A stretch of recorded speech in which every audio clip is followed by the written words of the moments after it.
Mwaka 2026 ni miaka 50 tangia Tanzania tumeanza kuadhimisha maonesho ya biashara ya kimataifa nchini Tanzania maarufu kwa jina la Sabasaba. Lakini ni miaka dahari na dahari tangia binadamu wawepo katika sura ya dunia. Ndivyo ambavyo Ngorongoro wanatukumbusha basi kwamba turudi nyumbani, kwa maana kwamba binadamu wote tulitokea katika eneo linaloitwa Ngorongoro leo hii, eneo ambalo binadamu wa kwanza aliweza kutokea na kuishi hapo. Kuna ushahidi wa kitaalamu na wa kisayansi unaothibitisha haya yote, kwamba binadamu wa kwanza wa kuishi katika dunia hii aliishi katika eneo la Ngorongoro. Leo hii basi mamlaka ya hifadhi ya Ngorongoro wanatumia fursa ya miaka 50 ya maonesho ya biashara ya kimataifa ya Sabasaba katika kuwakumbusha Watanzania na walimwengu kwa ujumla kwamba turudi nyumbani. Binadamu walianzia Ngorongoro. Wanatukumbusha historia ya miaka dahari na dahari tangia binadamu wawepo katika sura ya dunia. Leo hii kwa kupitia fursa hii ya maonesho ya Sabasaba, ambapo basi wamekuja kutumia fursa hii kuwaonyesha ni nini ambacho wanakifanya katika shughuli zao za kila siku, kuwavutia Watanzania na walimwengu kwa ujumla kuja kutembelea katika eneo hili, eneo ambalo lina ushahidi wa kisayansi kwamba binadamu aliishi hapa. Na kukaribisha basi uweze kuwasikiliza.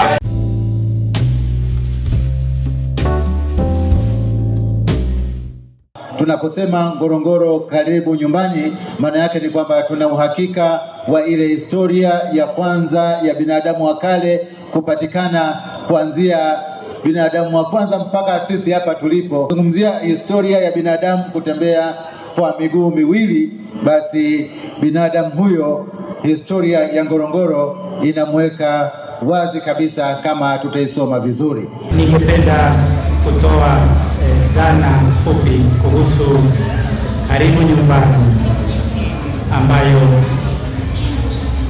kwa namna yake iko mamlaka ya hifadhi ya Ngorongoro.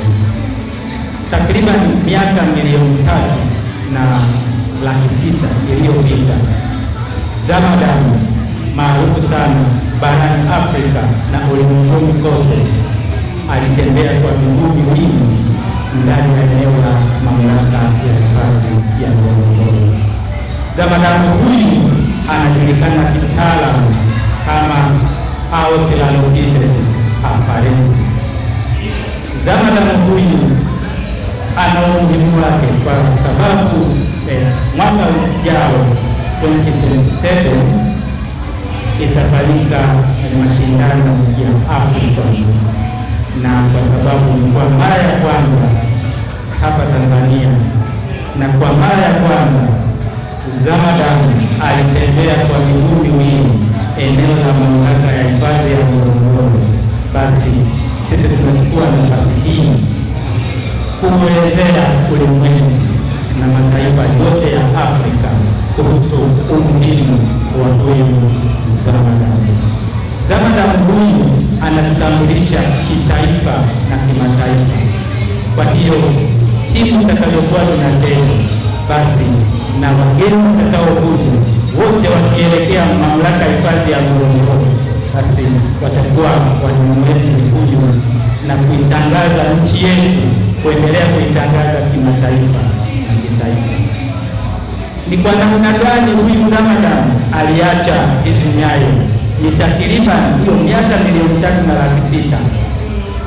Milipuko 7 kutoka mlima wa Lemangulu ambao uko ndani ya mamlaka ya hifadhi ya Ngorongoro ulilipuka kwa nyakati tofauti na kushusha jivu chini ya uso wa dunia, na baadaye huyu Zamadamu ajulikanaye kama afarensis aliweza kuacha hizo nyayo, na baadaye zilihifadhiwa na milipuko mwingine ambao ulitokana na mlima huo huo na hatimaye kuhifadhiwa, lakini mvua iliweza kupoza ule moto wa volkano na kutengeneza uji ambao uliweza Zamadamu aliweza kupita juu yake na kuacha hizo nyayo.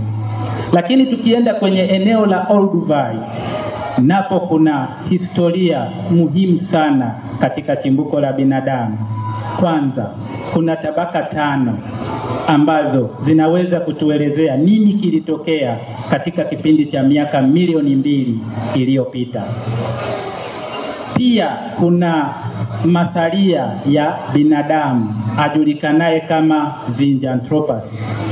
Huyu ni zamadamu maarufu pia duniani ambaye ametuheshimisha kitaifa na kimataifa. Lakini kuna zamadamu mwingine anayeitwa Homo habilis.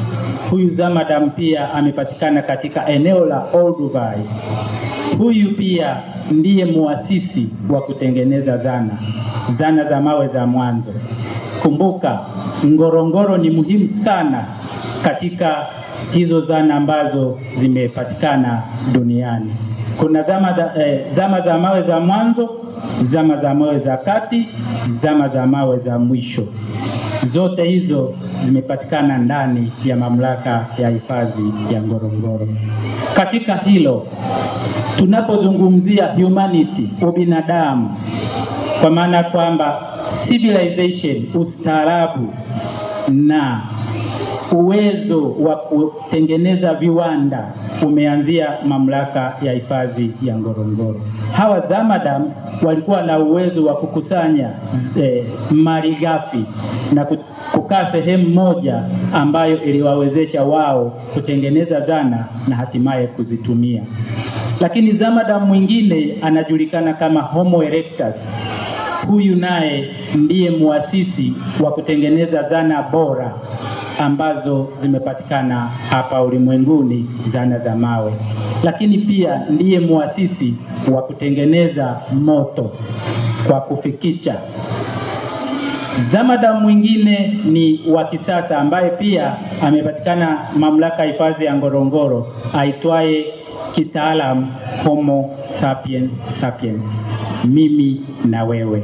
Lakini katika historia ya aina yake Ngorongoro, mamlaka ya hifadhi ya Ngorongoro, huyu Homo erectus aliyepatikana hapo ndiye aliyehama Afrika na kwenda mataifa mengine kama Ulaya na Asia. Sasa katika kuenzi umuhimu huo, ndio maana tumekuja na dhana ya kusema Ngorongoro ni nyumbani. Karibu nyumbani.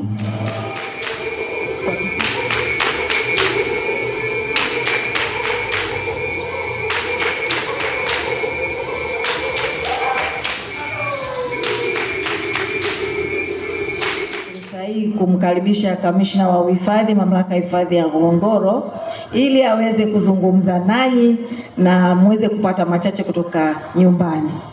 Karibu sana Ngorongoro. Leo imekuja Dar es Salaam. Tunawashukuru sana kuungana na sisi jioni ya leo katika kusherekea moja kati ya fahari ambazo Ngorongoro tunaziwakilisha. Sisi kama mamlaka ya Ngorongoro tunaona fahari kuwa ni wasimamizi wa sehemu muhimu sana katika nchi hii. Kama ambavyo imeelezwa, mamlaka ya hifadhi ya Ngorongoro ni moja kati ya vivutio vikubwa sio tu hapa Tanzania bali katika Afrika na katika dunia nzima.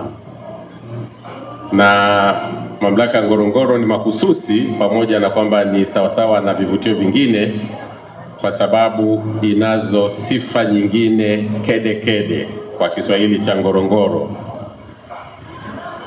Kuna kasoko maarufu inafahamika kama kreta. Hiyo hadithi yake ni kubwa sana, tutaizungumza siku nyingine. Kuna mandhari nzuri sana kule. Kuna tamaduni mbalimbali kama ambavyo wenzangu wameeleza, lakini tamaduni mahususi ni za ndugu zetu wa Iraq, Datoga, Wahadzabe na Masai. Watu walioka mwisho. Kwa hiyo hawa ndio wanaounda jamii za watu ambao wanaishi ndani ya eneo la hifadhi ya mamlaka ya Ngorongoro na wanazunguka eneo la mamlaka ya Ngorongoro. Umuhimu wa jamii hizi ni utamaduni mahususi ambao jamii zinautunza na kuonyesha kwa namna mbalimbali. kama ambavyo leo mmepata fursa kidogo ya kuona tamaduni ya ndugu zetu waliokuja hapa.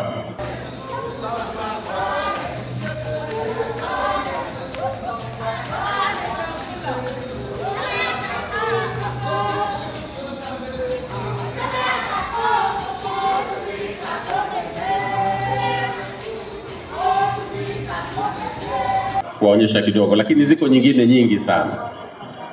Lakini pamoja na hayo ni kwamba ni sehemu ambayo imetunza historia ya aina yake, na hili ndio tunalotaka kulizungumza leo, kwamba Ngorongoro ndiyo sehemu ambayo inatunza historia ya wanadamu wote duniani, na wanadamu wote kama tulivyoambiwa wanaotembea kwa miguu miwili. Imekwisha elezwa na haifahamiki sana. Kwa hiyo kupitia kwenu na wadau wengine tunaizungumza hii kwa fahari kubwa sana, kwa sababu tunafahamu kwamba kuwa mwanzo wa maisha ya binadamu kuna maana kubwa sana. Kuwa mwanzo wa wanadamu na historia, kama mnavyofahamu, ni kwamba mbinu mbalimbali za kufanya kazi kwa mikono, historia inatuonyesha kwamba zimeanzia Ngorongoro kama ilivyoelezwa, tamaduni mbalimbali na zile ambazo mnaendelea kuziona. Lakini kwa umasusi mkubwa zaidi, kwa sababu ya historia inayoonyesha kwamba takriban miaka 3.5 ushahidi umeonyesha kwamba kulikuwa na nyayo za wanadamu ambao baadaye ndio waliokuja kuthibitika kwamba wanatembea kwa mguu. Kwa hivyo hiyo ni historia kubwa sana, na sisi kama Tanzania kupitia Ngorongoro tunaona fahari kuwa ni chanzo cha historia muhimu kama hiyo. Na pia mnafahamu habari maarufu ya Zinj Tropas na wengine kwamba wanapatikana kule Olduvai Gorge. Sasa historia yote hiyo, na bahati nzuri sana kwa siku za karibuni miguu ina hadithi kubwa sana. Kazi za miguu mnazijua. Miguu inafanya kazi ngapi? Inatembea. Miguu inacheza dansi, si ndio? Miguu inacheza kabumbu. Na ndio maana baada ya kuthibitisha kwamba miguu inayocheza kabumbu leo imetoka Ngorongoro, tumeamua sasa kusherekea pia mafanikio ya wale wanaotumia miguu katika kucheza kabumbu na vitu vingine, kwamba hii isingekuwa ni Ngorongoro wasingekuwa hapa. Lakini pamoja na mambo mengine, tunaona fahari pia sisi kama mamlaka ya Ngorongoro kuwa ni sehemu ya kuhifadhi maliasili, kutunza mazingira. Kama mnavyojua, mazingira ni muhimu sana. Maliasili, wanyama aina mbalimbali ni muhimu sana, na Ngorongoro ni moja kati ya sehemu ambako wanyama maarufu 5 wanapatikana kwa wingi katika sehemu ndogo zaidi. Lakini pia katika Tanzania ni sehemu ambayo inahifadhi jamii ambazo zilielekea kutoweka kama faru weupe na faru weusi, wote wapo katika eneo la hifadhi ya Ngorongoro. Kwa hiyo kwa hayo yote ndio maana tukawakaribisheni na nyinyi mje kusherekea na sisi mambo ya Ngorongoro, kwamba ni mambo makubwa sana. Lakini muhimu tukasema, kwa sababu sisi wote tumetoka Ngorongoro ambako ndio nyumbani kwetu, tumekujeni kukuita mrudi nyumbani. Kwa hiyo ndio maana leo tumekuita mshirikiane na sisi katika kuwakaribisha watu wote nyumbani, watu wote walioko Dar es Salaam, watu wote Tanzania nzima, watu wote katika Afrika, watu wote kutoka duniani. Sasa tuwanakaribisha waje nyumbani Ngorongoro kwa ajili ya kushuhudia na kupata ladha ya sehemu walikotokea. Kwa mara nyingine tena tunawashukuru sana, tunawakaribisha nyinyi na tunawakaribisha wengine kupitia nyinyi kuja Ngorongoro kusherekea nyumbani kwao na kuja kuwa ni mabalozi wa kuitangaza Ngorongoro na maajabu ya Ngorongoro. Na Ngorongoro kwa maneno machache sana tunasema ni sehemu ya maajabu. Kwa hivyo siku yote ukimsikia mtu anasema Ngorongoro, mwambie wewe utapata fursa ya kuona maajabu, na maajabu yake ni ya ajabu. Nafikiri wengine mtakuwa mmemwona ajabu. Wale ambao mjamuona ajabu, mkija Ngorongoro mtamuona. Ajabu na mke wake anaitwa Mwajabu, ambao kupitia kwao tunaendelea kutangaza vivutio, lakini hasa tunaendelea kutangaza maajabu ambayo yako Ngorongoro. Mtazamaji, tupo ndani ya banda la Wizara ya Maliasili na Utalii na kukumbusha kwamba hizi ni heka za msimu huu wa Sabasaba 2026, lakini tunakukumbusha vile tena Ngorongoro wameweza kutumia nafasi hii au fursa hii kuweza kuwakumbusha Watanzania kwamba warudi nyumbani, kwamba Edeni ni Ngorongoro. Binadamu wa kwanza aliishi Ngorongoro, lakini vile pia tunaambiwa kwamba binadamu wa kwanza aliyeweza kutembea kwa miguu miwili, kitaalamu anaitwa Homo erectus. Huyu ndiye ambaye aliweza kutumia miguu yake miwili kutembea na kufanya shughuli mbalimbali. Alitembea katika eneo hili la Ngorongoro. Ushahidi uko wa kisayansi unaoelezea mambo yote haya. Leo hii tunapozungumzia 2026, maelfu mamilioni ya vijana duniani wamejiajiri kupitia miguu yao katika mpira wa miguu wakicheza na kujipatia kipato. Hii yote inatokana na ule mwanzo wa binadamu wa kwanza ambaye alitembea kwa miguu yake miwili. Leo hii hapa tunapozungumza tunaye Shomari Kapombe. Shomari Kapombe Baba Esther, ambaye yeye ni nahodha wa timu ya Simba ya Tanzania, lakini vile pia ni mchezaji wa timu ya taifa ya Tanzania.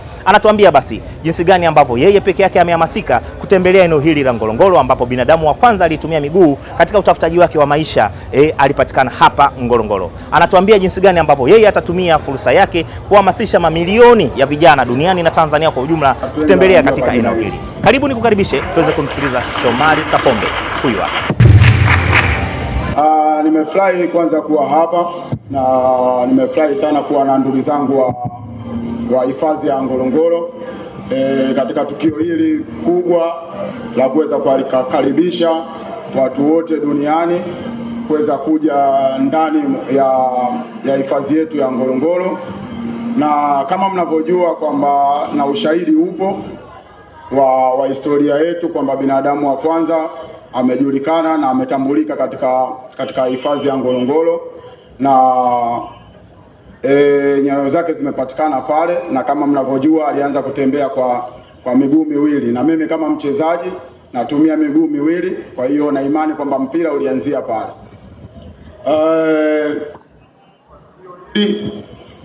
Na waomba wachezaji na wanamichezo wote kuweza kukaribia au kufanya mapumziko yao katika hifadhi ya Ngorongoro, kwa sababu kuna vitu vingi vya kwenda kujifunza na vile kuna vitu vingi vya kwenda kuenjoy. Kwa hiyo namuomba kamishna, mimi nitakuwa mtu wa kwanza katika mapumziko haya na familia yangu kuweza kufika pale Ngorongoro. Asanteni sana.